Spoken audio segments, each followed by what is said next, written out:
Hey, salut tout le monde, allez, nouvelle ActuFix numéro 136. Comme d'hab, je vais résumer toutes les news de la semaine, donc les précos, les teases pour les statues en résine. Je vous rappelle qu'il ne reste plus que 1 heure ou 2, je sais plus si j'ai mis 19 ou 20 heures pour le concours. Allez voir la vidéo directement. Et je fais le tirage au sort ce soir parce que c'est l'anniversaire du partenariat Twitch. Si ça a bien marché, leur nouvelle fonctionnalité. Donc on passera en live à 21 h ce soir. Donc allez, on attaque direct avec les précommandes manga. Pas mal de choses cette semaine puisqu'on a une... Heureusement que c'est écrit son nom là, Cha Hae-hin, là c'est un peu compliqué niveau solo leveling, les prénoms coréens c'est toujours compliqué. C'est du 1/6 par Kitsune Statue, savoir que la solo leveling première statue avance bien avec Jinwoo, je crois qu'elle arrive en septembre-octobre, ils ont dit dans leur point prod, je vais en parler du point prod après. Donc là vous avez la reine fourmi sur la base, qui est plutôt sympa je trouve, peut-être un poil trop clair, je sais pas, il faudrait que je regarde le manga, plutôt sympa, j'ai l'impression qu'il va un peu augmenter un peu les boules, mais je suis pas sûr à 100%. Le visage je suis pas fan par contre, je trouve que ça manque un peu de finesse, un peu de détail, je sais pas là. Je sais qu'il y a beaucoup de gens qui l'attendaient, parce qu'en solo leveling il n'y a pas grand chose, en plus avec l'animé ça va encore plus cartonné. Ils ont augmenté le tirage, ce qui est pas plus mal, parce que la première c'était un peu trop limité peut-être.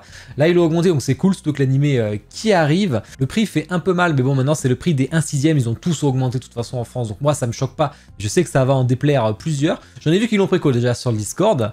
Bon voilà, je suis curieux de voir vos retours là-dessus. Ah oui, je voulais vous dire, n'hésitez pas à me dire votre top et votre flop dans les commentaires. Là, je vois un peu les tendances. D'ailleurs, on en parlera ce soir directement. Et bien sûr, à liker la vidéo et vous abonner, ce n'est pas déjà fait. Première préco française de Akihabara Club, un nouveau studio qu'on avait pu interviewer. Leur première statut GTO, après ce sera Psycho Pass. C'est du 1/6, dimension assez petite, c'est plutôt restreint, vous pourrez la caser assez facilement. 350 exemplaires, donc un petit tirage. La date de sortie est assez ambitieuse, j'ai hâte de voir s'ils respectent leur délai de moins d'1 an, et ça serait vraiment une très bonne chose, comme le fait Cartoon Kingdom justement. Quant au niveau du prix, je suis assez surpris, c'est assez élevé par rapport à la taille. Bon, le tirage est assez petit, ce qui augmente un peu légèrement le prix, mais ça reste quand même assez cher en ce moment. Les studios français qui ont du mal avec les tarifs, ça c'est dommage, mais je peux comprendre, c'est assez difficile en ce moment. En plus, le marché est complètement saturé. En tout cas, la GTO est plutôt cool, je trouve, elle est assez simple et efficace. Le personnage a l'air bien retranscrit. C'est une des scènes que j'imagine quand je pense à GTO, donc ça c'est plutôt cool avec cette tête de gangster. Allez, on enchaîne. Qu'est-ce qu'on a? On a de la Erza. Je sais que la Erza c'est très attendu. On a juste la Ikigai, je crois, en résine pour l'instant. La Ikigai Tsume et la Prime One qui est vraiment pas ouf. Mais je sais pas trop si c'est du PVC ou de la résine. Voilà, vous avez Gantaku. J'aime bien ce qu'ils font en général. Je savais pas qu'ils faisaient du Fairy Tail. Ça c'est nouveau. C'est du 1/6. Sacré dynamique. Toujours la même tenue en tout cas pour le perso. C'est la plus appréciée visiblement. Niveau du visage, j'ai vu que les critiques étaient pas très bonnes, malheureusement, voire pas du tout bonnes. Donc je pense que les fans de Fairy Tail vont être déçus. Mais bon, vous me direz ça, parce que là, je suis pas un expert. Par contre, j'aime bien la dynamique de la statue. Gungrave chez Blitz OSBS, c'est les précos des statues un peu qu'on voit pas souvent. Et ça fait plaisir. D'ailleurs, on m'a envoyé sur Facebook un buste qui existait sur le perso, même pose. Je savais même pas que ça existait, qui date d'il y a 20 ans apparemment. Là, vous avez une statue en 1/4 avec des LED en plus. Franchement, il a la classe. Bon, c'est la pose iconique du personnage. Franchement, c'est très bien fait. Ça sera en dispo chez Kyodai Nikki. Normalement, je vous mettrai le lien dès qu'il sera dispo. La base est super stylée. Et en plus, c'est bien, c'est qu'il vous montre tout. Là, au moins, vous savez comment allumer la statue, ce qui est rare. Normalement, on ne le sait pas. Vous pouvez tourner apparemment le socle dans le sens que vous voulez. Franchement, il y a plein d'options. Et en plus, ils vous le disent à l'avance. Ça fait plaisir. Continue avec les précommandes jeux vidéo. Ici, très attendu, elle a mis du temps à sortir. On l'avait eu au showcase de Prime One. C'est AB qui est là pour le diorama The Last of Us 2. Je vous rappelle qu'elle est censée aller avec Ellie. Ellie qui va bientôt s'enchaîner, j'imagine, parce qu'on attend toujours The Last of Us 1 aussi, puisqu'ils ont la licence. Voilà, AB, moi je suis pas forcément fan du personnage, bien que je l'aime bien dans le jeu. Mais je veux pas une statue sur elle. Le prix est plutôt pas mal pour du Prime One, je précise, attention. Une petite LED à l'arrière si vous le souhaitez. Le visage qui a l'air extrêmement bien fait. Alors apparemment on peut les mettre dos à dos si vous le mettez sur un niveau central, donc c'est chiant. Ou plutôt comme ça là que je préfère franchement, parce qu'au moins c'est plus facilement exposable. Vous avez des switches, le marteau, je pense que c'est ce que je mettrais si je l'avais. Le flingue ou le cocktail molotov qui est une bonus part à 400 exemplaires, donc il y a un poil plus cher. Déjà dispo chez Kyodai si vous préférez, ou chez Prime One, je vous mets les deux liens parce que je suis affilié chez les deux. Moi je mettrais le marteau personnellement, donc pour le coup le bonus part je m'en fous un peu. J'espère qu'ils vont enchaîner sur Ellie parce qu'on attend The Last of Us 1, moi c'est ce que je veux. Moi je veux le combo Joel, Ellie, et là je prends. Jomatal qui envoie Azure Lane qui serait un jeu vidéo mobile chinois. Là je connais pas. Personnage avec un arc et des bateaux etc. Donc 1/4 assez costaud. Même l'arc il y a une espèce de bateau dessus, on dirait une petite croisière. Ouais, il est sympa en tout cas, le visage a l'air cool. Bon, c'est un perso, ça fait un peu générique, donc je suis pas mal à 100%, puis j'ai pas joué au jeu, je pense qu'on sera... Ça, c'est vraiment typique public Asie, parce que nous, on connaît pas beaucoup, je pense. Ensuite, préco comics, on a de la Lady Death en 1/4, ça franchement c'est plutôt sympa. Sur son trône, alors vous avez une version régulière qui est dispo partout, plutôt sexy, bon ça vient du personnage, hein, là ça va avec Vampirella, d'ailleurs ça irait bien que la Vampirella Prime 1, ah non c'est du 1/3. Donc ça irait pas avec. Épée, j'espère en métal, mais ça, on ne sait pas. Voilà, ça c'est la version régulière. Vous avez une version exclusive que sur le site de PCS, ce qui est nouveau.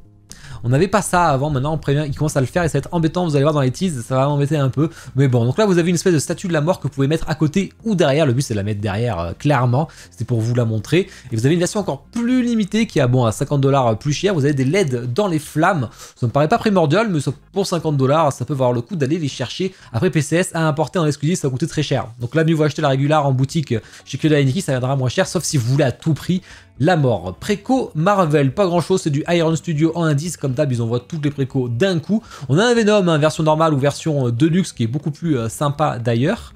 Spider-Man, version normale ou version Deluxe aussi, hein, sympa, le but c'est de les mettre face à face si vous le souhaitez. Précommande d'ici, on a un buste totalement hallucinant de Darkseid côté Queen Studio en 1-1, donc forcément c'est gigantesque. Il y a des LED plutôt sympa, vous voyez le mec à côté, franchement le truc est balèze. Et à l'arrière vous avez le petit, ils aiment bien faire ça, il avait fait avec le Joker, un petit Darkseid assis, ça j'en vois pas trop l'intérêt, parce que normalement ça va être... 3/4 du temps ça va être contre un mur donc on le verra pas. Après si ça augmente pas trop le coût, ça on sait pas trop, 3500 $ quand même. On va préférer 100 pour diminuer un peu le coût. Par contre les LED sont vraiment cool, rien qu'au niveau des yeux ça me paraît primordial pour le perso. Les petites flammes un peu sur les côtés, franchement c'est cool, belle statue, très impressionnante en tout cas.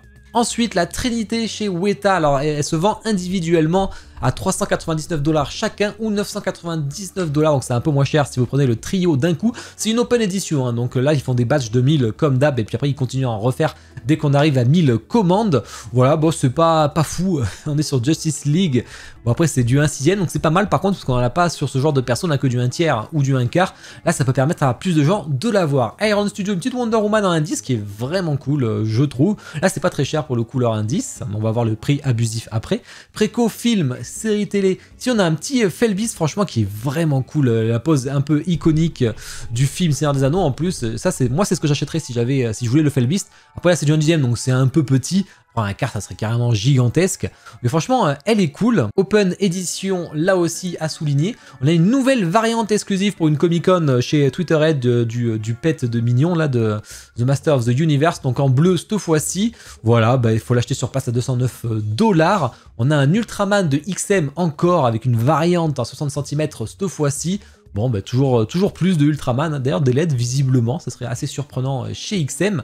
Un Nazgul en indice, franchement qui est vraiment cool là, quand il est au niveau de l'eau. Franchement j'adore, très belle statue, 1/10, ça peut être sympa. Et la Belle et la Bête, on arrive sur l'abusif total, vous avez une première version donc 1/10, régulière, une version si vous préférez pour les 100 ans de Disney qui est un poil plus cher, et à 799 $, vous avez le décor en plus. Alors je comprends pas la différence de prix, 400 $ de plus pour ça, franchement là c'est du craquage total, plus l'importation, enfin 900 balles le machin.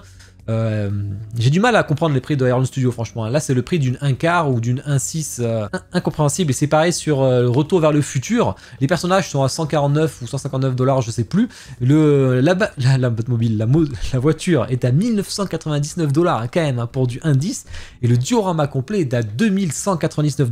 Voilà, c'est complètement délirant, hein, franchement ils hallucinent total, je sais pas s'ils se refont leur thune là-dessus, je comprends pas. Précommande autre pour finir sur les précos. On a du Straxville, leur nouvelle gamme qu'on avait dit hein, justement, c'est du 1/6, franchement c'est plutôt sympa, alors le nom faut que j'aille le voir. Zong King, voilà, j'aurais jamais trouvé, plutôt sympa, c'est pas très cher, 325 $, et on a EB Studio qui envoie, alors Wang Tu Baye, là c'est du 1/4, pareil c'est pas très cher aussi parce que c'est de la création originale. Alors celle-là elle me vend moins du rêve, la première j'avais bien aimé, celle-là j'aime un peu moins, même de près là quand on est en train de boire son eau, est-ce qu'on a envie d'avoir une meuf qui boit sa gourde, enfin je sais pas, ça vend pas du rêve je trouve. On a fait le tour des précos, on va passer au tease. Bon comme d'hab je vous ai mis tous les liens affiliés dans la description chez mon partenaire Kyodai Nikki. N'hésitez pas à passer par là, gardez le lien en favori, ça me soutient et je vous en remercie. Au niveau du planning, on se retrouve ce soir à 21 h pour faire le tirage au sort, enfin les tirages au sort parce qu'il y a plusieurs lots à gagner. Donc soyez là directement, sinon de toute façon je vous enverrai un MP, vous aurez 24 h ou 48 h pour me répondre, sinon je retirerai au sort à nouveau. Dès jeudi, je pars au S3, moi directement, on a loué une villa de fou. Et du coup, on y sera samedi et dimanche. Je ferai pas mal de live itinérants la journée, hein, c'est de 10 h à 18 h. Donc j'essaierai de vous live vers 10 h ou 11 h, pas 10 h pile, mais plutôt vers 11 h midi, ou alors vers 14 h après bouffer. Donc je vous liverai toute la journée, là comme ça, on discutera avec les gens, on ira voir les statues, etc. Bien sûr, je vous sortirai une superbe vidéo tant qu'à faire avec des interviews de studio, etc. Mais en tout cas, soyez là sur les lives, ça va être plutôt cool. Les 2 jours, hein, les 2 jours, et je pourrai filmer les annonces en direct aussi, si on peut. Allez, on enchaîne avec les teases et on commence par les teases manga. Bon, on va voir un mub Luffy ou 1-1 carrément, donc taille réelle côté Tsume. Donc voilà, ça va arriver. Ça a un peu leak hein, sur les réseaux ce que c'était. En tout cas, très curieux de voir ce que ça va donner. Moi, je suis pas fan des meubles, ils sont très bien réalisés chez Tsume en général. Kitsune qui a fait un gros point prod. Je vous invite à voir tout le détail sur mon Discord. Je vais pas le résumer ici, mais en tout cas, on a du sample côté Boros. Donc voilà, ça c'est l'exemplaire d'usine. Du cancer chez Solwing. Celle-là, j'ai vu qu'il y a des gens qui, pour une fois, c'est plutôt, il y en a qui s'appelait, il y en a qui s'appelaient pas comme d'hab, mais il y en a qui s'appelaient. Ce qui est plutôt rare pour Saint Seiya Solwing, c'est du 1/4, on a un petit switch, etc. On aura des LED aussi. Tease jeu vidéo, grosse annonce, hein, côté Jime Palace avec Ash de League of Legends qui arrive, c'est du 1/6.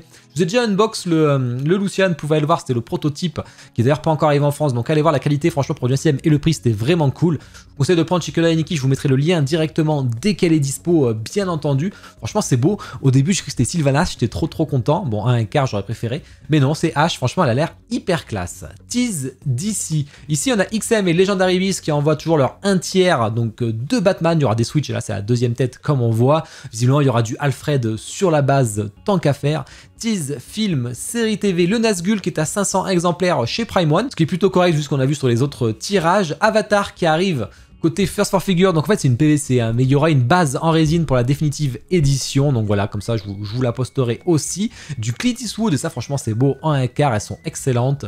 La préco va pas tarder chez Sideshow. Du Ghostbuster chez PCS, et surtout le Shredder en 1/3. Il serait en 1/4, je l'aurais acheté pour aller avec mon Redwood Samurai, ça c'est clair, il est extrêmement beau, et franchement il une claque, c'est vraiment une claque. C'est les Kucharek Brothers hein, qui l'ont fait, le concept on le reconnaît, hein. Ils sont vraiment très forts là-dessus, hein. C'est ceux qui ont fait notamment Ventress, Dark Maul Mythos, qu'ils ont fait Vador aussi le dernier là, qu'il faut que je unbox. Franchement elle est super belle, par contre je suis un peu déçu parce qu'on a une version régulière qui sera dispo partout, et une version exclusive au shop PCS, ça y commence, là ça va leur dire beaucoup trop cher, avec un Switch, le masque cassé et l'épée. Bon ça tombe bien, je préfère la régulière, mais putain j'ai envie de la voir, mais faites-la en 1/4 PCS s'il vous plaît, là vous abusez quoi. Ensuite un buste 1-1 de He-Man côté Twitterhead qui va arriver pour rejoindre le Skeletor, et ça c'est cool.